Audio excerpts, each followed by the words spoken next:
So guys, what's going on? I hope you guys are well. I hope you guys are staying safe. Guys, smash the like button, hit the subscribe button, share the video as always, guys. So guys, Conor Benn comes out and pleads his innocent. His dad had also come out and pleaded his innocent. The public have really turned against him. Boxing fans are really going at him, making memes of him. And his reputation's been tarnished. It's going to take him a long time to get that reputation back. I mean, they say that it takes your whole life to earn respect, but it takes a couple of seconds to ruin your reputation.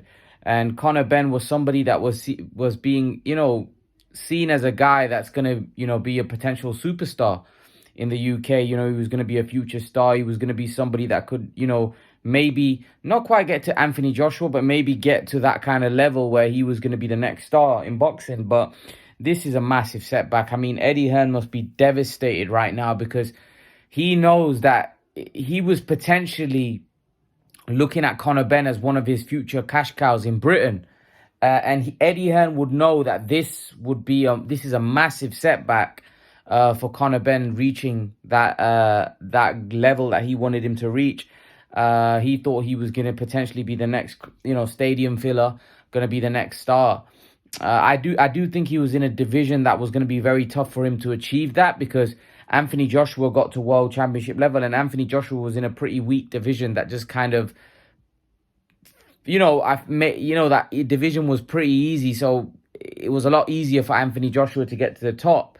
Even with AJ's flaws. With Conor Benn, I mean, it would be a lot tougher because we've got guys that are potentially going to be all-time greats like Spence and Crawford in those divisions. Then you got killers like Ennis that are looking to get a title shot, so they're probably going to be the next in line to the throne after Spence and Crawford. So the point I was trying to make, it was going to be a lot harder for Conor Benn, in my opinion, to reach those levels. But nonetheless, this is a massive setback to Conor Benn as a fighter, his credibility as a fighter, and we have to say that it's going to take some coming back from this. Even mentally, we don't know what kind of effect this is going to have on Conor Benn. I'd like to think he's a strong individual and he can come back from this. But, a lot of people are now questioning, like I've seen Chris Algieri and Chris Van Erden come out and say, was he on something and that's what happens when you get caught for PEDs. People come out and say, okay, was he on something when I was fighting him? Because this is a fertility drug, right? This is a drug which you're not really going to take. I mean, it doesn't make any sense. It doesn't make any sense. I saw Dan Raphael's breakdown of it, and he basically said, this isn't a drug that you'd find small traces in your body, because it's a kind of drug that you wouldn't really be taking. I mean, it's a fertility drug, and it increases testosterone. And it's also a drug which is a masking agent for taking other, anabolic steroids and stuff. So it's not a drug that, someone would take. So people are adding two and two together. And what I will say is that we've got to wait for,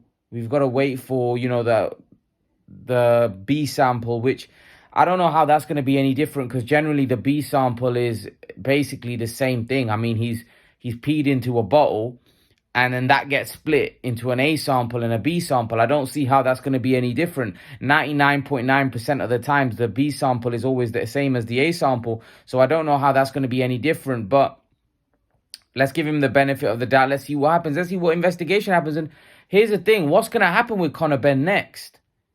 Like, is there going to be an investigation?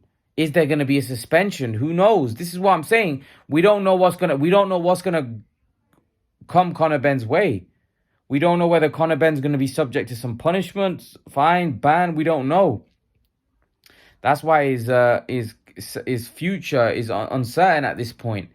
And if it is a year or two, just say, for example, there might not be any ban, but if there is a ban 1 or 2 years, how's he going to come back from that? Like I said, physically and mentally. I mean, this is a guy that was pretty driven. That was a guy that wanted to make it in boxing. He wanted, he was driven to do well in boxing. And now how is something like this going to affect him? People were saying that, Conor Benn, people are now questioning Conor Benn's improvement. They're questioning the fact that this guy became so improved. Like Curtis Woodhouse went totally in on Conor Benn. He was basically questioning that, okay, that's why you've improved. You see, this is the kind of things that Conor Benn's going to have to deal with. And not just that, for his whole life, I mean, his whole boxing career, if he carries on boxing, he will have to deal with that. People will say, oh, well, we've got to get him tested. We don't mind fighting him, but we're going to have proper VADA testing, this, that, and the other. The problem is, I think a lot of fighters, when they get caught, or when they fail their drugs test, they openly come out and say we're a clean fighter, we're not cheats, this, that, the other. No fighter has ever come out and said, you know what, you got me. Like Paulie Malignaggi said, what fighter have you ever heard come out and say that, you know what, I messed up, I did it. Paulie's right. No fighter ever does. I mean, no fighter ever does come out and say, you know what, I messed up, I did it, and I take the blame. But no fighter ever does that. No fighter ever does that. Everyone tries to prove their innocence. So, yeah. Chris Algieri came out and said that I'm not surprised because I heard Conor Benn was a dirty fighter. Now, you don't know whether these people are just coming out and just saying these things now just to make out like, their loss of a because